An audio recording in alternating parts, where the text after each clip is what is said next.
Hi, എല്ലാവർക്കും Kerala kitchen moms റെസിപ്പിയിലേക്ക് ഒരിക്കൽ കൂടി സ്വാഗതം. അപ്പോൾ ഇന്ന് നമുക്ക് ഓലൻ തയ്യാറാക്കിയാലോ? ഓലനില്ലാത്ത എന്ത് സദ്യ അല്ലേ? സദ്യയ്ക്ക് ഒഴിച്ചുകൂടാൻ പറ്റാത്തൊരു വിഭവമാണ് ഓലൻ. അപ്പോൾ ഇന്ന് നമുക്ക് കുമ്പളങ്ങ ഓലൻ എങ്ങനെ തയ്യാറാക്കാമെന്ന് നോക്കാം. അപ്പോൾ അതിനായിട്ട് ആവശ്യമുള്ള സാധനങ്ങൾ എന്തൊക്കെയാണെന്ന് നമുക്ക് നോക്കിയിട്ട് വരാം. അപ്പോൾ ഞാനിവിടെ എടുത്തിരിക്കുന്നത് അരമുറി കുമ്പളങ്ങയാണ്. അപ്പോൾ നിങ്ങൾക്ക് എത്രത്തോളം ക്വാണ്ടിറ്റി ആവശ്യമുണ്ടോ അതനുസരിച്ച് കുമ്പളങ്ങയുടെ അളവും കൂട്ടണം. ഞാനിപ്പോൾ അരമുറി കുമ്പളങ്ങയുടെ അളവാണ് പറയുന്നത്. അരമുറി കുമ്പളങ്ങയ്ക്ക് നമുക്ക് 1 കപ്പ് വൻപയർ ആവശ്യമുണ്ട്.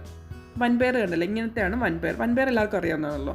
ഇത് നമ്മൾ തലേന്ന് രാത്രിയിൽ കുതിർത്തെടുത്ത് വെച്ചിരിക്കുന്ന വൻപയറാണ്. അപ്പോൾ ഇത് പെട്ടെന്ന് നമുക്ക് വെന്ത് കിട്ടുകയും ചെയ്യും.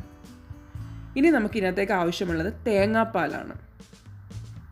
ഇപ്പോൾ ഞാനൊരു 1/4 തേങ്ങ, അതായത് ഒരു മുറിയും അടുത്ത മുറിയുടെ ഒരു 1/4 ഭാഗം കൂടെ, അങ്ങനെ ഒരു 1/4 തേങ്ങയുടെ പാലാണ് ഇവിടെ എടുത്തിരിക്കുന്നത്.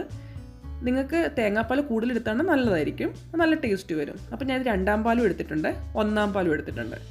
2ാം പാലാകുമ്പോൾ ഇച്ചിരി വെള്ളമായിട്ട് 1ാം പാൽ ആദ്യം പിഴിഞ്ഞെടുത്തത്, പിന്നെ 2ാം പാൽ ഇച്ചിരി വെള്ളം ചേർത്ത് പിഴിഞ്ഞെടുത്തതാണ് 2ാം പാൽ. അപ്പം നമുക്കിനി ആദ്യം തന്നെ ഈ വൻപയറൊന്ന് വേവിക്കാൻ വേണ്ടി വയ്ക്കാം. അപ്പം ഞാനിത് കുക്കറിൽ തന്നെയാണ് വെക്കുന്നത്. സാധാരണ മൺചട്ടിയിലൊക്കെ വെക്കുമ്പോൾ നല്ല ടേസ്റ്റ് ആയിരിക്കും നമ്മുടെ കറിക്ക്. ഇപ്പം നമ്മൾ ഓണസദ്യയൊക്കെ ഉണ്ടാക്കുമ്പോൾ നമുക്ക് അധികം സമയമില്ലല്ലോ, അപ്പോൾ പിന്നെ പെട്ടെന്ന് തന്നെ നമുക്ക് കുക്കറിൽ തന്നെ തയ്യാറാക്കാമെന്നുള്ള, എന്നാലും ടേസ്റ്റിന് ഒരു വ്യത്യാസമില്ല, നല്ലതായിട്ട് ടേസ്റ്റ് ഉണ്ടായിരിക്കും. അതുപോലെ തന്നെ വളരെ എളുപ്പം തയ്യാറാക്കാൻ പറ്റുന്ന ഒരു വിഭവമാണ് ഈ ഓലൻ എന്ന് പറയുന്നത്. അപ്പോൾ നമുക്ക് കുറച്ച് ഉപ്പിട്ടിട്ട് നമുക്കൊന്ന് വേവിക്കാൻ വേണ്ടി മാറ്റി വയ്ക്കാം. ജസ്റ്റ് ഒരു വിസിലിൻ്റെ ആവശ്യമേ ഉള്ളൂ. അപ്പോൾ തന്നെ നമ്മുടെ ഈ വൻപയർ വെന്ത് കിട്ടും. പിന്നെ ബാക്കി ഇത്രയെങ്കിലും വേവുണ്ടെങ്കിൽ നമ്മൾ ഈ കുമ്പളങ്ങയും കൂടി ഇട്ടിട്ട് അതിൻ്റെ കൂട്ടത്തിലിട്ടാണ് നമ്മൾ ഒന്നുകൂടി ഇത് വേവിക്കുന്നുണ്ട്. ഈ സമയത്ത് നമുക്ക് കുമ്പളങ്ങ അരിഞ്ഞു വയ്ക്കാം. കുമ്പളങ്ങ ഇതേപോലെ നീളത്തിൽ വേണം നമുക്ക് അരിഞ്ഞു വെക്കാൻ വേണ്ടി. ഓലിന് എപ്പോഴും കുമ്പളങ്ങ നീളത്തിലായിരിക്കണം അരിയേണ്ടത്. പിന്നെ നിങ്ങൾക്ക് ഇഷ്ടമുള്ള രീതി വേണമെങ്കിലും അരിയാൻ പറ്റും, പക്ഷേ സാധാരണ നീളത്തിലാണ് അരിയേണ്ടത്. ഇപ്പം ഞാനൊരു വിസിലൊക്കെ അടിച്ച് നമ്മുടെ വൻപയർ ഇപ്പം നന്നായിട്ട് വെന്തിട്ടുണ്ട്, കണ്ടില്ലേ? നന്നായിട്ട് വെന്തിട്ടുണ്ട്. അതങ്ങ് ഒത്തിരി വെന്തങ്ങ് ഉടഞ്ഞു പോകരുത്, ഒരു ചെറിയൊരു പരുവം വേണം വേവിൻ്റെ. ആ ഒരു പരുവത്തിലാണ് നമുക്കിത് കിട്ടുന്നത്. അതുകൊണ്ട് ഒറ്റ വിസിലിൻ്റെ ആവശ്യം തന്നെ ഉള്ളൂ. ഇനി നമുക്ക് ഇതിനകത്തേക്ക് അരിഞ്ഞു വെച്ചിരിക്കുന്ന ആ കുമ്പളങ്ങിനകത്തേക്ക് നമുക്ക് ഇട്ട് കൊടുക്കാം. അതുപോലെ വൻപയറിനകത്ത് കുറേ വെള്ളം എന്നുണ്ടെങ്കിൽ നമുക്ക് ആ വെള്ളം കുറച്ചങ്ങ് മാറ്റാം. പക്ഷേ ഇതിനകത്ത് ഇപ്പോൾ അധികം വെള്ളമൊന്നും ഇല്ല കേട്ടോ. അതുകൊണ്ട് ഞാൻ അതിനകത്തോട്ട് തന്നെ ഈ കുമ്പളങ്ങ അങ്ങ് എടുത്തിടുകയാണ്. അപ്പോൾ കുമ്പളങ്ങ ജസ്റ്റ് ഇടുന്ന സമയത്ത് നിങ്ങൾക്ക് 1 or 2 പച്ചമുളക് കൂടെ നമുക്കിനകത്തേക്ക് കീറിയിടാം. പക്ഷേ ഞാനിപ്പോൾ ഇതിനകത്ത് ഇടുന്നില്ല, കാരണം മോൾക്ക് ഇച്ചിരി എരിവ് ഇഷ്ടമില്ല. അതുകൊണ്ടാണ് ഞാനിപ്പോൾ കുമ്പളങ്ങയ്ക്കകത്തോട്ട് ഇപ്പോൾ പച്ചമുളക് ഇടാത്തത്. പക്ഷേ നിങ്ങൾ ഓലൻ ഉണ്ടാക്കുന്ന സമയത്ത് 2 അല്ലെങ്കിൽ 3 പച്ചമുളക്, കാരണം നമ്മൾ ഇതിനകത്തേക്ക് വേറെ മുളക് പൊടി ഒന്നും ചേർക്കുന്നില്ല. അത് കാരണമാണ് ഒരു എരിക്ക് വേണ്ടിയാണ് പച്ചമുളക് ഇട്ട് കൊടുക്കുന്നത്. അപ്പോൾ ഇതിൻ്റെ കൂട്ടത്തിൽ ഒരു 2 അല്ലെങ്കിൽ 3 പച്ചമുളക് ഇട്ടിട്ട് നമുക്ക് നന്നായിട്ട് വേവിച്ചെടുക്കാം. അതുപോലെ തന്നെ ഇത് ഇപ്പോൾ വേവിക്കുമ്പോൾ കുറച്ച് വെള്ളം അതിനകത്ത് കിടപ്പുണ്ടല്ലോ. അതുപോലെ നമ്മൾ എടുത്ത് വെച്ചിരിക്കുന്ന 2ാം പാലിൽ വേണം നമുക്ക് വേവിച്ചെടുക്കാൻ വേണ്ടി. എന്നാലേ ആ 2ാം പാലിൽ കിടന്ന് നന്നായിട്ട് വെന്ത് നല്ല ടേസ്റ്റ് വരത്തുള്ളൂ നമ്മുടെ കുമ്പളങ്ങയ്ക്കും. അതുപോലെ തന്നെ വൻപയറൊക്കെ ഇവിടെ തേങ്ങാപ്പാൽ നന്നായിട്ട് വെന്ത് വരുമ്പം നല്ലൊരു കിടിലൻ ടേസ്റ്റ് ആയിരിക്കും നമ്മുടെ ഈ ഓലന്. അതുപോലെ തന്നെ തേങ്ങാപ്പാൽ ഒഴിച്ചിട്ട് നിങ്ങൾ ഒരിക്കലും അടച്ചു വെക്കരുത്, ചിലപ്പോൾ അത് പാല് പിരിഞ്ഞു പോകാനുള്ള ചാൻസ് ഉണ്ട്. അതുകൊണ്ട് നിങ്ങൾ ജസ്റ്റ് ഓപ്പൺ ആയിട്ട് തന്നെ വെച്ചിട്ട് വേണം ഇത് വേവിച്ചെടുക്കാൻ വേണ്ടി. ഇപ്പോൾ കണ്ടോ, നമ്മുടെ തേങ്ങാപ്പാലൊക്കെ ജസ്റ്റ് ഒന്ന് വറ്റിയിട്ടുണ്ട്, കണ്ടില്ലേ? നന്നായിട്ട് വെന്ത് വന്നിട്ടുണ്ട്. നമ്മുടെ കുമ്പളങ്ങ വേവുന്നതിൻ്റെ പരുവെന്ന് പറയുന്നത് കണ്ടില്ലേ, അത് ട്രാൻസ്പെറൻ്റ് ആയിട്ട് വരും, കണ്ടില്ലേ? ആ വെളുത്ത കളറൊന്നും മാറിയിട്ട് ഒന്ന് വേറെ കളറായിട്ട് വന്നില്ലേ?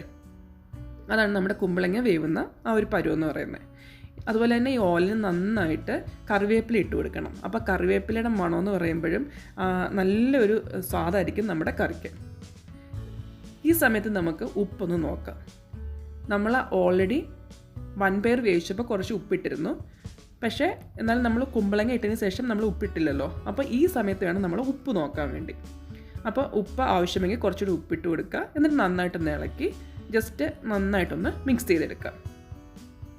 ഇനി നമുക്ക് ജസ്റ്റ് ഒരു തിളയും കൂടെ കൊടുത്ത് ആ വെള്ളം ഉണ്ടല്ലോ, ആ തേങ്ങാപ്പാൽ, 2ാമത്തെ തേങ്ങാപ്പാൽ ജസ്റ്റ് ഒന്നുകൂടെ നമുക്കൊന്ന് വറ്റിച്ചെടുക്കാം. ഇപ്പോൾ കണ്ടോ, നന്നായിട്ട് ഒന്ന് കുറുകി വന്നിട്ടുണ്ട്. അപ്പോൾ ഇതാണ് ആ ഒരു ഓലൻ്റെ പരുവെന്ന് പറയുന്നത്. ഈ സമയത്ത് വേണം നമ്മൾ 1ാം പാൽ ചേർക്കാൻ വേണ്ടി. അതുപോലെ തന്നെ 1ാം പാൽ ചേർത്തതിന് ശേഷം അധികം തിളപ്പിക്കരുത്, ജസ്റ്റ് ഒന്ന് ചൂടാക്കുകയും ചെയ്യാവൂ. കാരണം പെട്ടെന്ന് നമ്മുടെ പാല് പിരിഞ്ഞു പോകും. അപ്പോൾ പിരിഞ്ഞു പോകുമ്പോൾ ആ ഒരു ടേസ്റ്റ് വരത്തില്ല. അപ്പോൾ അതുകൊണ്ട് നിങ്ങൾ എപ്പോഴും 1ാം പാൽ ചേർക്കുന്ന സമയത്ത് തീയ് സിമ്മിലായിരിക്കണം. അതുപോലെ തന്നെ അധികം അങ്ങ് തിളപ്പിക്കാനും പാടില്ല. അപ്പോൾ ജസ്റ്റ് ഒന്ന് തിള വരുമ്പോഴത്തേക്ക് നമുക്ക് തീ ഓഫ് ചെയ്തെടുക്കാം. നമ്മുടെ ഈ ഒന്നാം പാൽ ചേർക്കുമ്പോൾ തന്നെ നല്ല കറി നന്നായിട്ട് കുറുകി വരികയും ചെയ്യും. നമ്മൾ ഇലയിലൊക്കെ ഒഴിക്കുമ്പോൾ ഒഴുകി പോകാത്ത രീതിയിൽ തന്നെ നമ്മുടെ കറി ആകുകയും ചെയ്യും. ഇത് നമുക്ക് ജസ്റ്റ് ഒന്ന് ചൂടാക്കി എടുക്കാം. അതുപോലെ തന്നെ ഈ സമയത്ത് കുറച്ചുകൂടെ കറിവേപ്പില, നല്ല ഫ്രഷ് ആയിട്ടുള്ള കറിവേപ്പില നമുക്ക് ഇതിനകത്തേക്ക് ചേർത്ത് കൊടുക്കാം. അപ്പോൾ കറിവേപ്പിലയുടെ നല്ല ഫ്ലേവർ നമുക്ക് കറിക്ക് കിട്ടുകയും ചെയ്യും. അപ്പോൾ നമ്മൾ കറിവേപ്പില ഇടുമ്പോൾ എപ്പോഴും നമ്മുടെ കയ്യിൽ ജസ്റ്റ് ഒന്ന് എടുത്ത് ഇതുപോലെ ഒന്ന് ഞെരടിയിട്ട് ഇടുവാണെങ്കിൽ നല്ലതായിരിക്കും. അപ്പോൾ നമുക്ക് അതുപോലെ ഇട്ട് കൊടുക്കാം. എന്നിട്ട് ജസ്റ്റ് ഒന്ന് ഇളക്കി എല്ലായിടത്തും ഒന്ന് യോജിപ്പിച്ച് കൊടുക്കാം. നമ്മൾ ഒന്നാം പാൽ ചേർത്തുകൊണ്ട് തന്നെ നമ്മുടെ കറി നന്നായിട്ട് കുറുകി വരും. അപ്പോൾ നമ്മൾ ഇലയിൽ ഒഴിക്കുമ്പോൾ ഒഴുകി പോകുകയൊന്നുമില്ല. അപ്പോൾ കറി ഇരുന്നതിന് ശേഷം അത് കുറച്ച് നേരം ഇരുന്ന് കഴിയുമ്പോൾ തന്നെ നന്നായിട്ട് കുറുകി വരികയും ചെയ്യും. അപ്പം ഇത്രയേ ഉള്ളൂ. നല്ല എളുപ്പത്തിൽ തയ്യാറാക്കാൻ പറ്റുന്ന ഒരു വിഭവമാണ് ഓലൻ എന്ന് പറയുന്നത്. ഇനി നമുക്ക് ഒരു സ്റ്റെപ്പ് കൂടെ ഉണ്ട്. അതായത് നമ്മുടെ ഈ ജസ്റ്റ് ആ തിള വരുന്ന സമയത്ത് കണ്ട ഇപ്പം തിള വരുന്നുണ്ട്. ഇനി നമുക്ക് ആ തീ അങ്ങ് ഓഫ് ചെയ്ത് കൊടുക്കാം. ഇനി നമുക്ക് ഒരു കാര്യം കൂടി ഇതിനകത്തേക്ക് ചേർത്ത് കൊടുക്കാനുണ്ട്. അതായത് വെളിച്ചെണ്ണ. അതായത് വെളിച്ചെണ്ണ തന്നെ വേണം നിങ്ങൾ ഇതിനകത്തേക്ക് ചേർത്ത് കൊടുക്കാൻ വേണ്ടി. 1 ടീസ്പൂൺ അല്ല 1.5 ടീസ്പൂൺ വെളിച്ചെണ്ണ ഇതിൻ്റെ മുകളിലേക്ക് നമുക്കൊന്ന് ജസ്റ്റ് ഒന്ന് ഒഴിച്ചു കൊടുക്കാം. അതിനുശേഷം നമുക്ക് നന്നായിട്ട് ഇളക്കാം. ഞാനിപ്പോൾ ഓൾറെഡി തീ ഓഫ് ചെയ്തിട്ടുണ്ടായിരുന്നു. അതിനുശേഷമാണ് വെളിച്ചെണ്ണ ഇതിനകത്തേക്ക് ഒഴിച്ചു കൊടുക്കുന്നത്. അപ്പോൾ വെളിച്ചെണ്ണ ഒഴിച്ചതിന് ശേഷം നമുക്ക് നല്ലതുപോലെ ഒന്ന് ഇളക്കി, ഇത് ലാസ്റ്റ് സ്റ്റെപ്പാണ് നമ്മുടെ ഈ കറിയുടെ. ജസ്റ്റ് നന്നായിട്ടൊന്ന് ഇളക്കുക. അതിനുശേഷം നല്ലതുപോലെ അങ്ങ് അടച്ചു വയ്ക്കുക. അതായത് ഒട്ടും തന്നെ ആവി പുറത്ത് പോകാതെ പോലെ നല്ലതുപോലെ അങ്ങ് അടച്ചു വയ്ക്കുക.